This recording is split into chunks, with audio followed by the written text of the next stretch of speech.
La cena de Navidad debería ser el momento más cálido del año, pero para mí fue el principio del fin de una mentira que duró décadas.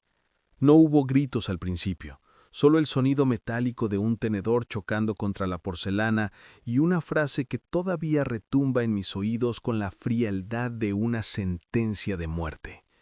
Eres una carga y ya no puedes vivir con nosotros. Así, sin anestesia.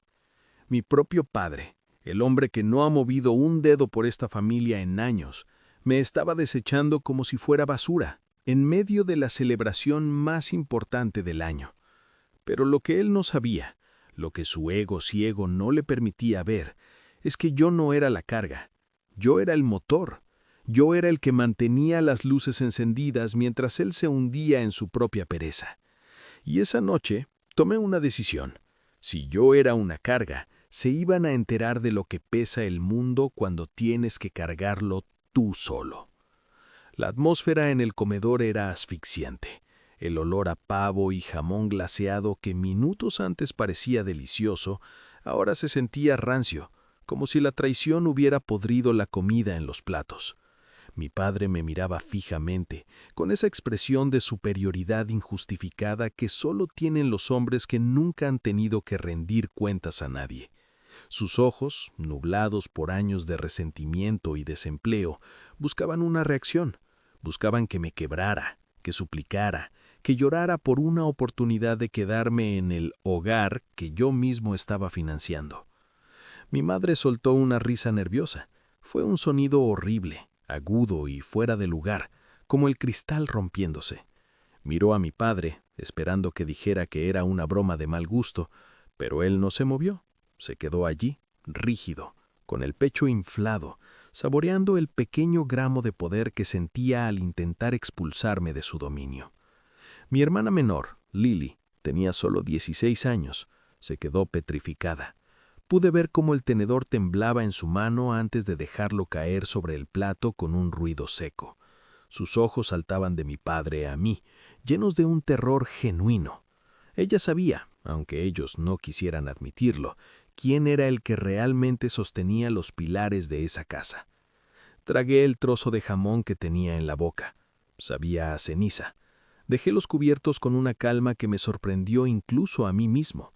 Mi pulso era constante, frío. En ese momento, algo dentro de mí se desconectó para siempre. El vínculo de sangre, la lealtad ciega, la culpa. Todo se evaporó. ¿Qué? Pregunté. Solo para obligarlo a repetirlo, para que el mundo escuchara su estupidez una vez más. ¿Me escuchaste?, dijo él, subiendo el tono, intentando imponer una autoridad que había perdido hacía mucho tiempo. Tienes 23 años. Ya es hora de que dejes de vivir a nuestras expensas. Tienes que irte. Me quedé en silencio, procesando la ironía suprema de sus palabras. A nuestras expensas. Era casi cómico. Yo tenía un trabajo estable, ahorros y una carrera en ascenso. Me había quedado en esa casa no por comodidad, sino por pura piedad. Me quedé porque sabía que si me iba, ellos se hundirían en una semana. Yo pagaba la electricidad, el internet de alta velocidad que él usaba para ver televisión todo el día, el agua con la que se bañaban y las bolsas de víveres que llenaban la despensa cada domingo. Mi padre llevaba años sin trabajar, sumido en una depresión funcional que pronto se convirtió en simple vagancia. Mi madre trabajaba apenas unas horas en una tienda local, un sueldo que apenas cubría sus propios gastos personales. Yo no era una carga, yo era el sustento, pero en su mente retorcida, mi presencia era un recordatorio constante de su propio fracaso. Al echarme, no estaba tratando de ayudarme a crecer, estaba tratando de eliminar al testigo de su inutilidad. «Tal vez deberíamos hablar de esto después, Ed», murmuró mi madre, evitando mirarme a los ojos. Siempre había sido así, una facilitadora, una sombra que permitía que el ego de mi padre creciera a pesar de estar vacío. «No», la interrumpió él con un golpe en la mesa que hizo saltar las copas. «Esta es mi casa. Yo pongo las reglas y digo que él ya no debe estar aquí. Punto final». Lily bajó la mirada. Las lágrimas empezaban a rodar por sus mejillas. Podía sentir su miedo.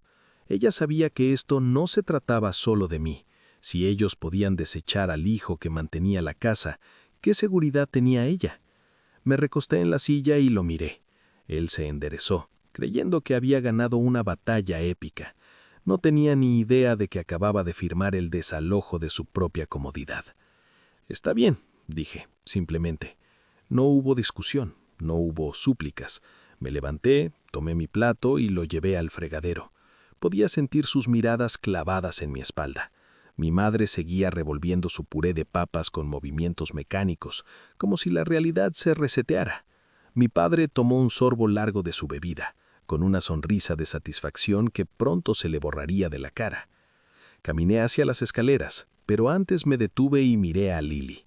Le hice un pequeño gesto con la cabeza, una promesa silenciosa de que no la abandonaría del todo, aunque tuviera que salir de ese nido de víboras. Ella era la única razón por la que había aguantado tanto tiempo, la única que no merecía el caos que estaba a punto de desatarse. Subí a mi habitación y cerré la puerta. El silencio en el piso de arriba era un contraste violento con el murmullo tenso que venía del comedor. No perdí el tiempo. Saqué las maletas de debajo de la cama y empecé a llenarlas. Ropa, libros, mi computadora portátil, mis documentos. Cada objeto que metía en la maleta era un clavo más en el ataúd de su estabilidad financiera. Mientras empacaba, podía escuchar sus voces abajo. La de mi madre era un murmullo frenético, probablemente cuestionando la logística de la decisión. La de mi padre era firme, arrogante, llena de esa falsa confianza del que cree que el dinero aparece por arte de magia en la cuenta bancaria. «Ya es suficientemente grande», lo escuché decir a través de las tablas del suelo. «Podemos arreglarnos. Debería haberse mudado hacía años. Es un alivio no tener esa presión aquí». Presión. Así llamaba él a la responsabilidad de ser un adulto.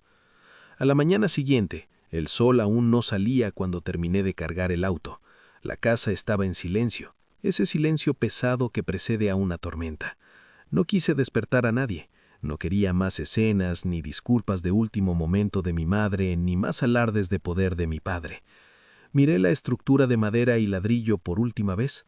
Por fuera parecía una casa normal, pero por dentro era un cascarón vacío sostenido por mi sueldo. Me subí al auto, encendí el motor y saqué mi teléfono.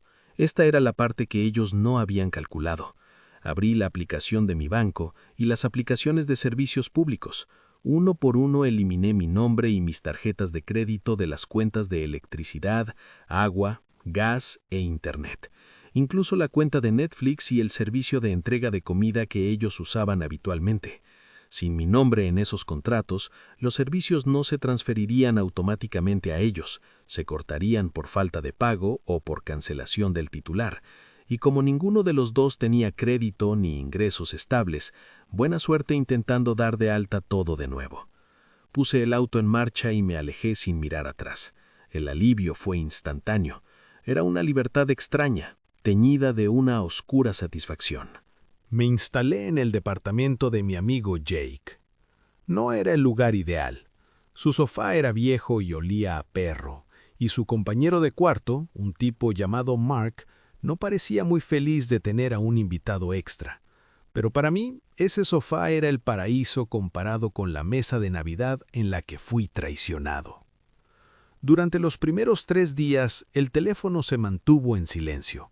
Imaginé que estaban disfrutando de su victoria, celebrando que finalmente tenían la casa para ellos solos, libres de la carga. Me los imaginé viendo televisión, usando el internet que yo aún no había desconectado del todo, tardaba unos días en procesarse, y comiendo las sobras de la cena que yo había comprado. Pero el 4.º día, el hechizo se rompió. Primero fueron las llamadas de mi madre, una tras otra. Las ignoré todas, sabía exactamente por qué llamaba. Luego vinieron los mensajes de Lily. «Están enloqueciendo, se cortó la luz». Sonreí frente a mi taza de café. Había comenzado. «Papá está furioso», decía el siguiente mensaje. «Dice que hiciste algo a la casa, que cortaste los cables o algo así. No entiende por qué no enciende nada». La ignorancia de mi padre era casi poética. El hombre realmente creía que la electricidad era un derecho divino que venía con las paredes, no algo por lo que alguien debía trabajar y pagar cada mes. A medida que pasaban las horas, el pánico en casa aumentaba. Mi madre intentó contactarme por redes sociales, enviándome mensajes desesperados. «Hijo, por favor, llama. Hay un problema con la compañía eléctrica. Necesitamos que lo arregles». No respondí. No era mi casa, no eran mis reglas, no era mi problema. Jake me miraba desde su computadora mientras yo soltaba una carcajada oscura. «¿Qué pasa?», preguntó. «La realidad les acaba de dar un golpe en la cara», respondí, «y apenas es el primer round». Esa noche, el internet también cayó. Lily me envió un mensaje usando sus datos móviles, que por suerte ella misma pagaba con un pequeño trabajo de medio tiempo que yo la había ayudado a conseguir. «Ahora sí que se armó. Papá está gritando en la sala. Dice que eres un mal agradecido por vengarte así. Mamá está llorando porque no puede usar la estufa eléctrica para cocinar». Me recosté en el sofá de Jake, ignorando las quejas de Mark sobre el espacio que ocupaban mis maletas. Me sentía ligero. Por años me había sentido responsable de su felicidad, de su comodidad, de su supervivencia. Pero esa noche de Navidad, mi padre me dio el regalo más grande que pudo haberme dado. Me liberó de la culpa. Si yo era una carga, entonces ellos eran libres de cargar con su propio peso. Pero lo que mi padre hizo a continuación fue lo que realmente transformó mi resentimiento en una guerra total. 10 días después de mi partida, cuando ya había encontrado un pequeño estudio para mudarme, recibí un mensaje de Lily que me hizo hervir la sangre. «Necesitas venir, ahora. Papá trajo a un hombre a la casa. Están tasando todo. Dice que como no vas a volver, va a vender tus cosas para pagar las deudas de la luz y el agua, tu computadora, tu televisor de 50 pulgadas, incluso tu cama. Dice que ya no te pertenecen porque abandonaste la propiedad». Ese fue su error fatal.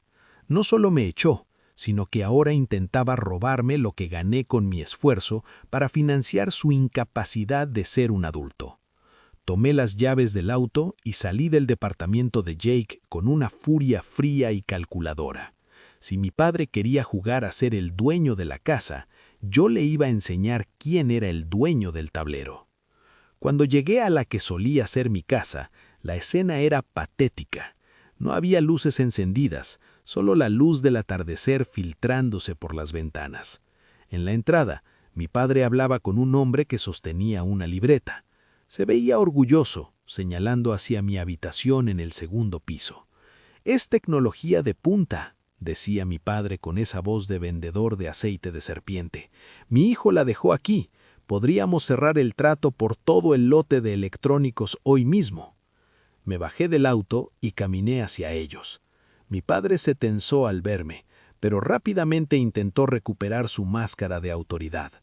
«¿Qué haces aquí?», escupió. «Ya no vives aquí». «Vengo por mis cosas», dije mirando al comprador. «Y usted, señor, le sugiero que no toque nada.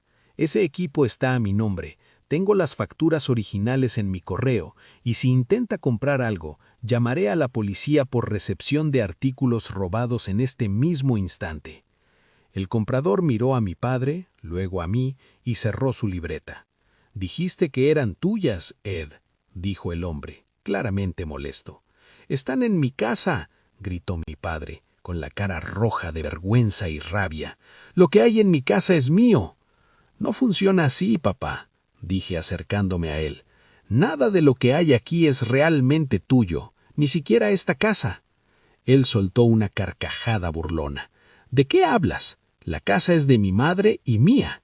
«¿Ah, sí?», sonreí. «¿Y cuándo fue la última vez que revisaste el estado de los impuestos a la propiedad?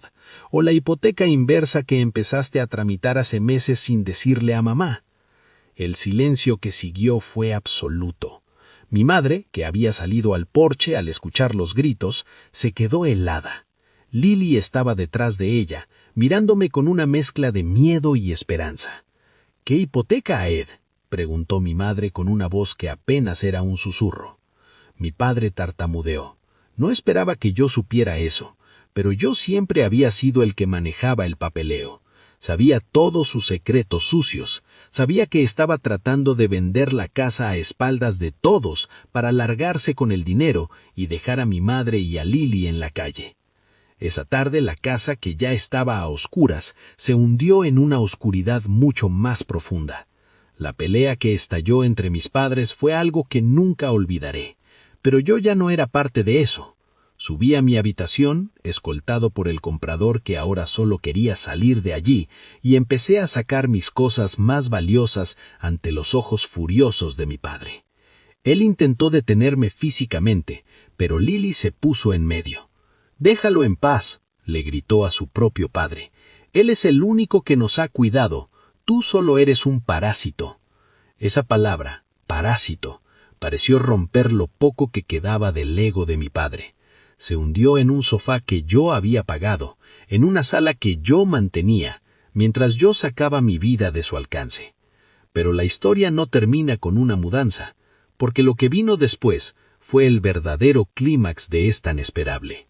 La mirada de mi padre en ese momento no era la de un hombre que ha cometido un error, sino la de un animal acorralado que todavía cree que tiene garras, pero sus garras eran de papel. Mientras yo bajaba mi monitor de 32 pulgadas y mis equipos de edición, cada paso que daba sobre la madera crujiente de la escalera se sentía como un golpe de mazo contra su orgullo. Mi madre estaba en la cocina, sollozando, rodeada de la oscuridad que solo rompía la luz de una linterna de camping que Lily había encontrado. Era una imagen patética. La gran cena de Navidad apenas una semana atrás, y ahora estaban viviendo como refugiados en su propia sala. «Si cruzas esa puerta con esas cosas, no vuelvas nunca», gritó mi padre desde el sofá, su voz resonando en el vacío de la casa sin electricidad. «Eres un ladrón. Estás robando a tu propia familia». Me detuve en el último escalón. Me giré lentamente. El tipo que había venido a comprar mis cosas ya se había largado, oliendo el desastre legal desde la calle. Solo quedábamos nosotros. «¿Robar?», dije, y mi voz salió con una frialdad que me asustó. «He pagado cada centavo de lo que hay aquí. He pagado tu seguro médico, tus cigarrillos, la comida que te metes en la boca mientras te quejas de que no hay suficiente sal. Tú no eres el dueño de nada, Ed. Solo eres el inquilino de un hijo que ya se cansó de mantenerte». Salí al porche y cargué lo último en mi auto. Lily me siguió, temblando. La tomé de los hombros. «Escúchame bien», le susurré. «No te voy a dejar sola, pero no puedo estar aquí. En cuanto me instale, vendré por ti si las cosas se ponen feas. Pero mamá tiene que despertar. Dile que revise el cajón del escritorio. Dile que busque el sobre azul». El sobre azul contenía los avisos de embargo que mi padre había estado ocultando debajo de facturas viejas. Él no solo no pagaba las cuentas, estaba dejando que la propiedad se hundiera en una deuda de impuestos que superaba los $15,000. Su plan de vender la casa no era para mudarse a un departamento lujoso, era un intento desesperado de sacar algo de efectivo antes de que el banco o el Estado se quedaran con todo, dejándonos a todos en la calle. Me fui de ahí quemando llanta. El corazón me latía con fuerza. Durante los siguientes días me convertí en un fantasma. Me mudé a mi nuevo estudio, un lugar pequeño pero impecable, donde cada interruptor de luz funcionaba y el agua salía caliente cada vez que abría el grifo. Pero el drama familiar no se negaba a morir. A las 2 de la mañana de un martes mi teléfono explotó. Era mi madre. Esta vez no eran mensajes pasivo-agresivos, eran gritos. «Tu padre se fue», chillaba por el auricular. «Se llevó el auto y los pocos ahorros que teníamos en la jarra de la cocina. Dijo que era tu culpa por haberlo humillado frente a ese comprador». No sentí sorpresa. Sentí una satisfacción amarga. El capitán abandonó el barco en cuanto se dio cuenta de que no quedaba nada que saquear. «Mamá, cálmate», dije, mientras me sentaba en mi cama nueva. «Te dije que eso pasaría. Él nunca estuvo ahí por nosotros. Estaba ahí por la comodidad que yo le daba». «¿Y ahora qué vamos a hacer?», preguntó ella, rompiendo a llorar. «No hay luz, Lily tiene hambre, y el banco llamó hoy preguntando por unos pagos atrasados de los que yo no sabía nada. Hijo, por favor, vuelve. Prometo que hablaremos con él si regresa, pero ayúdanos ahora». No voy a volver, mamá, no a esa casa. Si quieres ayuda, la primera condición es que cambies las lesaduras. Si él vuelve y tú le abres, yo desaparezco de tu vida para siempre. ¿Me oyes? Hubo un silencio largo del otro lado. Podía oír su respiración entrecortada. Finalmente aceptó. Esa semana fue un descenso al infierno burocrático. Descubrí que mi padre no solo no pagaba impuestos, sino que había solicitado préstamos rápidos usando el nombre de mi madre. El hombre era un criminal de cuello blanco en miniatura, operando desde su sofá desvencijado. Tuve que usar gran parte de mis ahorros para contratar a un abogado que detuviera el proceso de desalojo. No lo hice por la casa, lo hice por Lily. Ella no merecía pagar por los pecados de un hombre que decidió que su familia era una billetera descartable. Pero mientras yo arreglaba el desastre, mi padre no estaba de brazos cruzados. El Miss Cobarde empezó a llamarme desde números desconocidos, dejando mensajes de voz que pasaban de las disculpas llorosas a las amenazas violentas. «Eres un hijo del demonio», decía uno de sus mensajes. «Me quitaste mi lugar en mi propia familia. Disfruta tu departamento, porque no vas a tener paz. Te voy a demandar por abandono de hogar y por robo. Tengo testigos de que te llevaste cosas que me pertenecían». Yo solo guardaba los mensajes. Eran pruebas, eran clavos en su ataúd legal. Un mes después, la situación en la casa se estabilizó un poco. Ayudé a mi madre a conseguir un trabajo de tiempo completo en una oficina de postales, y me aseguré de que las cuentas estuvieran a su nombre, con un sistema de pago automático que yo supervisaba desde mi celular. Lily volvió a sonreír, pero el fantasma de mi padre seguía rondando. Un viernes por la noche escuché un golpe fuerte en mi puerta. No era un golpe normal, era el golpe de alguien que cree que tiene derecho a entrar. Miré por la mirilla. Era él. Se veía demacrado. Su ropa estaba sucia y olía a alcohol hasta a través de la madera de la puerta. Estaba apoyado contra el marco de la puerta, balanceándose. «¡Abre la maldita puerta, carga!», gritó, usando la misma palabra que inició todo esto en Navidad. «Sé que tienes dinero, sé que tienes comida. Dame lo que me corresponde. Soy tu padre». No abrí. Saqué mi teléfono y empecé a grabar. «Vete de aquí, Ed», dije con voz firme. «La policía ya está en camino. Tienes una orden de alejamiento que mi madre tramitó la semana pasada. Si te quedas aquí vas a dormir en una celda fría, no en un sofá». «Esa orden no vale nada», rugió, golpeando la puerta con su puño. «Esa casa es mía. Tú eres mío. Yo te hice». «Tú no hiciste nada», respondí. «Solo estuviste presente. Pero la presencia no es paternidad. La paternidad es proveer, proteger y amar. Tú solo consumiste. Eres un consumidor, un parásito que se quedó sin huésped». Lo vi desmoronarse a través del lente de la cámara. Se dejó caer al suelo del pasillo, llorando como el niño que siempre fue por dentro. Un hombre de 50 años que nunca aprendió a decir gracias, solo a decir dame. Cuando la policía llegó y se lo llevó, sentí un vacío extraño. No era tristeza, era el peso de los años cayendo finalmente de mis hombros. Pasaron 6 meses. Mi vida floreció de una manera que nunca imaginé posible por mí mismo. Sin el lastre financiero de mis padres, mi cuenta de ahorros creció exponencialmente. Pude comprar un equipo de trabajo profesional, lo que me permitió ascender a un puesto senior en mi empresa. Viajé a Jackpot, una cosa que siempre quise hacer, pero nunca pude porque había que pagar la reparación del techo o el seguro del auto de papá. Mi madre y Lily se mudaron a un departamento más pequeño y manejable. Vendieron la vieja casa, o más bien lo que quedaba de ella después de pagar todas las deudas que mi padre dejó. Fue una limpieza total, un borrón y cuenta nueva. ¿Y mi padre?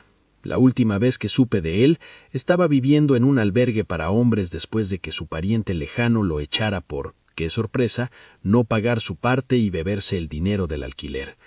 Me envió una carta escrita a mano, pidiendo perdón. Decía que había cambiado, que ahora entendía que yo tenía razón. Pedía solo $1000 para empezar de nuevo. No respondí, no quemé la carta tampoco. La guardé en un cajón, justo al lado de la factura de aquella cena de Navidad que él nunca pagó. Me senté en mi balcón, mirando las luces de la ciudad. El silencio era mi mejor amigo ahora. Ya no había gritos por facturas, ni suspiros de decepción, ni la tensión constante de caminar sobre cáscaras de huevo. A veces la gente dice que la familia es lo más importante, que hay que perdonar todo porque es tu sangre. Pero yo aprendí una lección diferente. La sangre solo te hace pariente. La lealtad, el respeto y el esfuerzo mutuo te hacen familia. Si alguien te trata como una carga mientras tú los llevas en la espalda, el único camino hacia la supervivencia es soltarlos. Mi padre me echó en Navidad esperando que me hundiera. Lo que no sabía es que al soltarme me dio las alas que él mismo me había cortado durante años. Él se quedó en la oscuridad de la casa que yo mantenía, mientras yo salía a buscar mi propia luz. Hoy, cuando miro hacia atrás, no veo a un hijo vengativo. Veo a un hombre que finalmente se dio cuenta de su propio valor. La carga no era yo. La carga era el amor no correspondido hacia personas que solo sabían tomar. Y ahora, finalmente, camino ligero. La historia de mi familia terminó esa noche de diciembre, entre un tabo cálido y una traición inesperada. Pero mi historia apenas estaba comenzando. El silencio de mi nuevo apartamento no era un silencio vacío, era un silencio conquistado. Sin embargo, la mente humana tiene una forma retorcida de procesar el trauma. Durante las primeras semanas, me despertaba sobresaltado a las 3 de la mañana, con el corazón martillando contra mis costillas, convencido de que escuchaba la voz de mi padre gritando desde el piso de abajo porque el Wi-Fi iba lento o porque no había suficientes cervezas en el refrigerador. Me tomaba varios minutos de respiración profunda recordar que las paredes que me rodeaban eran mías, pagadas con mi sudor, y que nadie podía entrar en este santuario sin mi permiso. Para entender por qué esa cena de Navidad fue el punto de quiebre, hay que entender los años de erosión lenta que la precedieron. Mi padre no siempre fue un monstruo evidente. Era más como una gotera en el techo. Al principio es solo un ruido molesto, pero si la ignoras, termina pudriendo toda la estructura de la casa. Recuerdo cuando cumplí 18 años. Acababa de conseguir mi primer trabajo serio en una tienda de electrónica. Estaba orgulloso. Mi primer cheque no fue para comprarme ropa o salir con amigos. Fue para pagar la factura del gas que llevaba 2 meses vencida. En ese momento mi padre me dio una palmadita en la espalda y me dijo: «Eso es lo que hace un hombre. Ayuda a su viejo». Esa frase fue la trampa. Fue el anzuelo que me mantuvo pescando para él durante 5 años más. Cada vez que yo intentaba ahorrar para mudarme, surgía una emergencia. Un mes era el alternador del coche de mi padre, que convenientemente se rompía justo cuando yo alcanzaba mis primeros $1,000 de ahorro. Otro mes era una supuesta deuda médica de mi madre que había que saldar de inmediato o nos demandarían. Ahora sé que la mayoría de esas emergencias eran inventadas o exageradas para mantenerme como su seguro de vida privado. La manipulación psicológica era constante. Si compraba algo para mí, como un par de zapatos nuevos, mi padre se pasaba días suspirando, caminando por la casa con sus calcetines rotos puestos, asegurándose de que yo los viera. «Qué suerte tienen algunos», murmuraba entre dientes mientras veía el fútbol. Me hacía sentir culpable por mi éxito, por mi ética de trabajo, por el simple hecho de querer una vida mejor. Me convertí en el cajero automático emocional y financiero de un hombre que había decidido que el mundo le debía todo por el simple hecho de existir. Pero volvamos al presente, al caos que quedó tras su huida. La oficina del abogado era un lugar frío, lleno de olor a papel viejo y café quemado. El abogado, un hombre llamado Martínez, revisaba los papeles con una expresión de incredulidad que se transformaba lentamente en asco. «Tu padre no solo fue negligente», me dijo ajustándose las gafas, «fue metódico. Usó la identidad de tu madre para abrir 3 tarjetas de crédito diferentes en los últimos 2 años. Las 3 están al límite. Además hay una deuda con el municipio por impuestos no pagados que asciende a $18,000. Si no hubieras intervenido, la casa habría salido a subasta pública en menos de 90 días. Sentí una náusea física.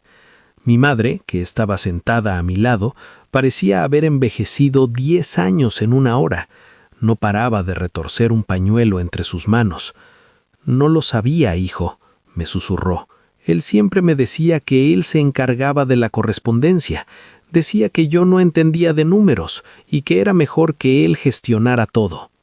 Esa era la otra cara de la moneda, la infantilización de mi madre. Mi padre la había convencido de que era incapaz de entender una factura de luz para poder ocultar su rastro de deudas. Era un sistema de control perfecto. Él era el rey de una montaña de basura y yo era el esclavo que recogía los desperdicios para que el palacio no oliera tan mal. «Podemos pelear esto», continuó Martínez. «Podemos presentar una denuncia por fraude de identidad.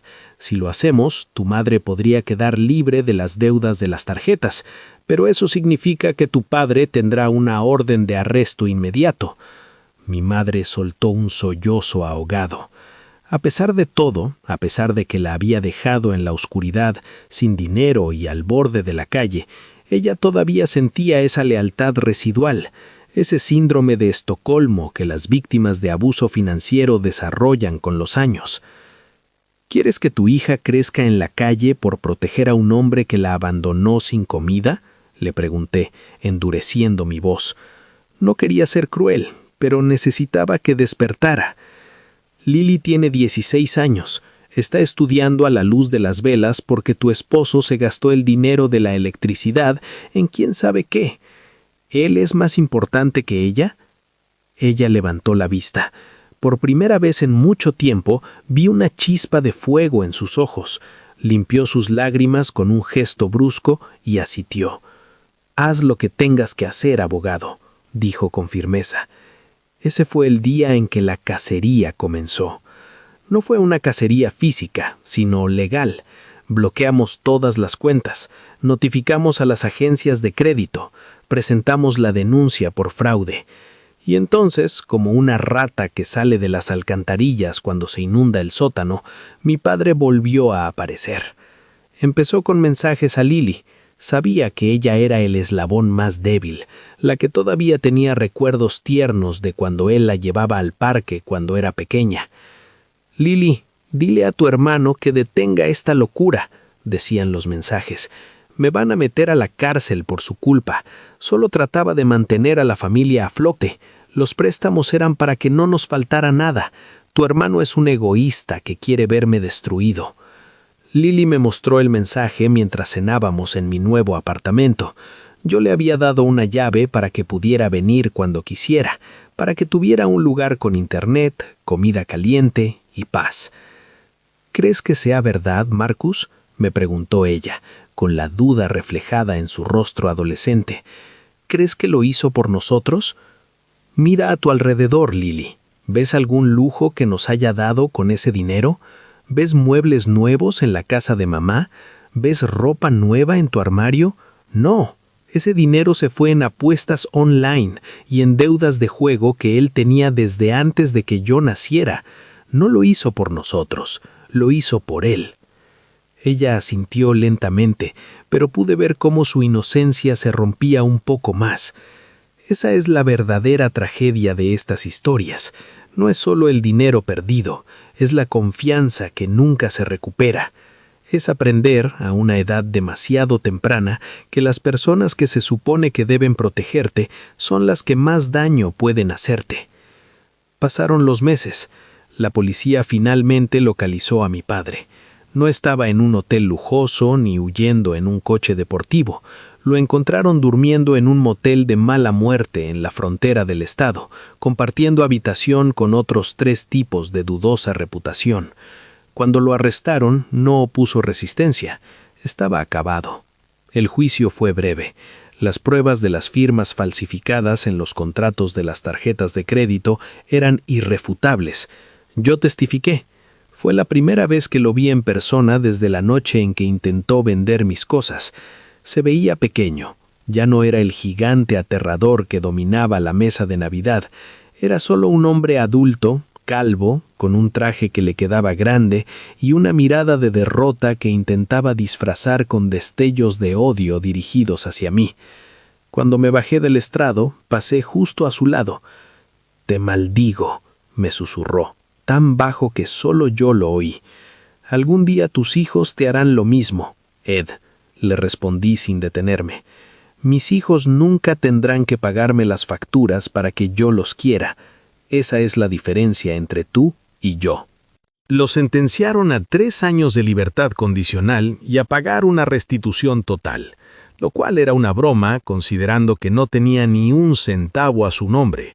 Pero lo importante no era el dinero, era el registro legal de que él era el culpable. Eso permitió que mi madre limpiara su crédito y que la casa, finalmente, se vendiera legalmente para pagar la deuda de impuestos y dejarle a ella un pequeño capital para empezar de nuevo. La venta de la casa fue un ritual de exorcismo. Fui con Lily y mi madre el último día antes de entregar las llaves al nuevo dueño. Caminamos por las habitaciones vacías. El eco de nuestros pasos era el único sonido. Me paré en el comedor, justo en el lugar donde me senté aquella noche de Navidad. Podía ver la escena en mi mente, las luces del árbol parpadeando, el olor a pavo y la cara de mi padre transformándose en esa máscara de desprecio. «Aquí empezó todo», dije en voz alta. «No», me corrigió Lily, tomándome de la mano. «Aquí terminó todo. Lo que empezó fue tu vida de verdad». Tenía razón. Después de que mi madre se instalara en su nuevo departamento, un lugar pequeño, luminoso y, lo más importante, a su nombre, sentí que mi misión había terminado. Había salvado a los restos del naufragio. Ahora me tocaba a mí navegar hacia mi propio horizonte. Mi carrera explotó. Sin el estrés de las llamadas de cobranza y las crisis familiares diarias, mi productividad se disparó. Mi jefe notó el cambio. Me ofrecieron un traslado a la oficina central en otra ciudad con un aumento de sueldo sustancial y un paquete de beneficios que incluía un bono por mudanza. Era la oportunidad de oro, era la señal del universo de que era hora de poner kilómetros de distancia entre mi pasado y mi futuro. El día que me fui, mi madre y Lily vinieron a despedirme. Mi madre ya no era la mujer asustadiza de antes. Se había cortado el pelo, trabajaba a tiempo completo y tenía un círculo de amigas en su nuevo edificio. Había aprendido que el mundo no se acaba porque un hombre se vaya. «Vete y sé feliz, Marcus», me dijo, dándome un abrazo que se sintió como una bendición. «Ya hiciste demasiado por nosotros. Ahora te toca a ti». Lily me dio un dibujo que había hecho en su clase de arte. Era una brújula apuntando hacia el norte. «Para que nunca olvides hacia dónde vas», me dijo con una sonrisa. Manejé durante 10 horas. Con cada kilómetro que pasaba sentía que una capa de suciedad se desprendía de mi piel. Llegué a mi nueva ciudad de noche. Las luces de los rascacielos se reflejaban en el cristal de mi coche nuevo. Todo era nuevo. Nadie aquí sabía quién era Ed. Nadie aquí sabía que yo había sido una carga. Aquí yo era simplemente Marcus, el ingeniero senior, el hombre que sabía resolver problemas, el hombre que tenía su vida bajo control. Me instalé en un apartamento de lujo, uno con ventanales que daban al río. La primera noche pedí una pizza, me senté en el suelo de mi sala vacía y simplemente escuché el silencio. No había nadie pidiéndome dinero, no había nadie insultando mi esfuerzo, solo estaba yo. Pero la vida tiene una forma irónica de cerrar círculos. 2 años después, cuando ya estaba completamente establecido, recibí un correo electrónico. No era de mi madre ni de Lily, era de la prisión estatal donde mi padre había terminado cumpliendo un tiempo breve por violar los términos de su libertad condicional. Aparentemente intentó estafar a alguien más en un esquema de pirámide. El correo decía que Ed había sufrido un derrame cerebral leve y que según los protocolos debían contactar a su pariente más cercano. Él los había dirigido a mí. Me quedé mirando la pantalla durante mucho tiempo. El viejo Marcus, el Marcus que vivía para placer, el Marcus que se sentía responsable de la felicidad de un parásito, habría corrido al hospital, habría pagado los mejores médicos, se habría sentido culpable por no estar ahí. Pero el nuevo Marcus simplemente cerró la computadora. No por odio. El odio es una emoción que requiere energía, y yo ya no quería gastar ni un julio de energía en ese hombre. Simplemente ya no había conexión. Él mismo había cortado el cable en aquella cena de Navidad. Había declarado que yo no era parte de su vida, que era una carga. Y yo, como buen hijo, simplemente acepté su deseo. Llamé a Lily para ver cómo estaba ella. ¿Recibiste el correo?, me preguntó. Sí, respondí. ¿Y tú? Mamá y yo fuimos a verlo ayer, dijo Lily. Su voz era tranquila, madura. Está débil, no puede hablar muy bien, pero Marcus, lo primero que hizo cuando pudo mover la mano fue señalar mi bolso y pedir dinero. Incluso en ese estado no preguntó cómo estábamos, solo quería saber si podíamos pagarle una habitación privada. Me reí. No fue una risa amarga, fue una risa de liberación total. Es consistente, hay que reconocerlo, dije. ¿Y qué hicieron? Mamá le dejó una tarjeta de que te recuperes pronto y nos fuimos.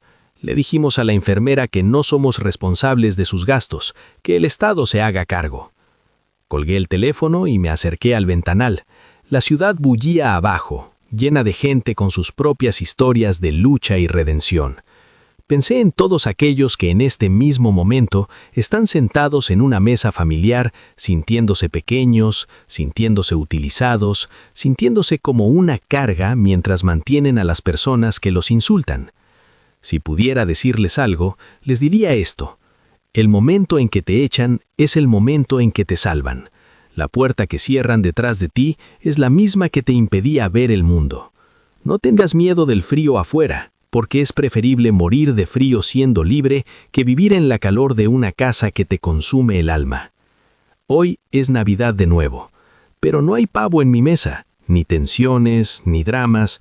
Estoy en una cabaña en las montañas, rodeado de amigos que elegí, personas que me quieren por quien soy y no por lo que tengo en mi cuenta bancaria. Hay una chimenea encendida y el sonido de las risas llena el aire. Mi teléfono brilla en la mesa. Es un mensaje de Lily. Feliz Navidad, hermano. Gracias por echarnos de esa casa, aunque no fuera tu intención. Es el mejor regalo que nos han dado. Sonreí y dejé el teléfono a un lado. Miré hacia la nieve que caía afuera de la ventana. Por primera vez en mi vida no tengo que preocuparme por si el fuego se apaga, porque ahora yo soy el dueño de la leña, del fuego y de mi propio destino. Y a todos los que están escuchando esto, si alguien alguna vez les dice que son una carga, háganles un favor. Quítense ese peso de encima, váyanse y vean cómo se derrumban mientras ustedes aprenden a volar. Al final, la mejor venganza no es el odio. La mejor venganza es vivir tan bien, ser tan libre y estar tan en paz que el pasado ya no tenga forma de alcanzarte. Mi padre se quedó atrapado en una cena de Navidad que nunca terminó. Yo, en cambio, ya estoy viviendo el año nuevo que siempre soñé.